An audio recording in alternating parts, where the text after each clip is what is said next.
লাইলাতুল কদরের রাতে কুকুর কেন চুপ থাকে, তারা কেন শব্দ করে না?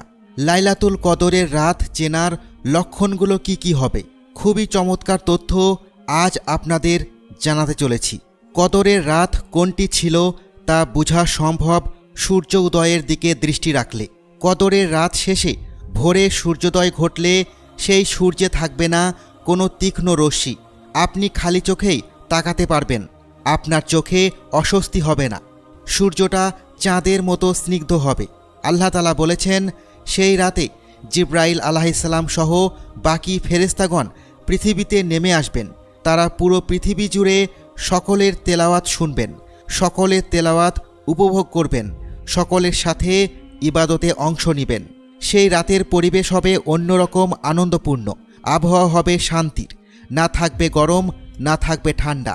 এই রাতে ফেরেশতাগণ